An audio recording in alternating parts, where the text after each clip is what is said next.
أهلا بيكم في حلقة جديدة من بودكاست مصر إيجابي. هنتكلم النهاردة عن مبادرة من مبادرات مصر اسمها مبادرة 100 يوم صحة. ومبادرة 100 يوم صحة هي مبادرة استكمالية لمبادرة 100 مليون صحة المعروفة. أما عن مبادرة 100 مليون صحة فالمبادرة دي بدأت في عام 2018، وكان هدفها هو خفض معدلات الوفيات والحد منها، واللي كانت بتمثل تحدي كبير قوي لمصر، لأنها كانت بتركز على مكافحة الأمراض الأكثر انتشاراً بين المواطنين. وكان من أبرز تحديات المبادرة دي في مصر هو القضاء على فيروس سي.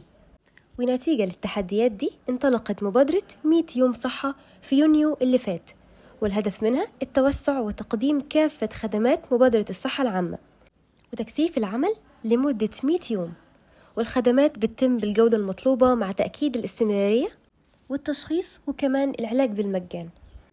والمبادرة بتقدم كل الخدمات اللي قدمتها المبادرات الرئاسية السابقة، وهي مبادرة القضاء على فيروس سي، ومبادرة العناية بصحة الأم والجنين، مبادرة الكشف وعلاج ضعف السمع للأطفال وحديثي الولادة، مبادرة علاج سرطان الكبد، ومبادرة الكشف عن الأمراض الوراثية لدى الأطفال، مبادرة علاج الضمور العضلي، مبادرة الرعاية الصحية لكبار السن، مبادرة فحص الأمراض المزمنة والكشف المبكر عن الاعتلال الكلوي، مبادرة فحص المقبلين على الزواج، وأخيراً مبادرة الكشف عن الأورام السرطانية.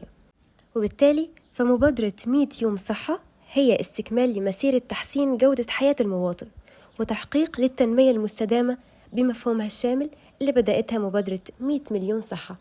وبكده نكون وصلنا لآخر حلقة النهاردة من بودكاست مصر إيجابي، وأشوفكم في حلقة جديدة من حلقات البودكاست.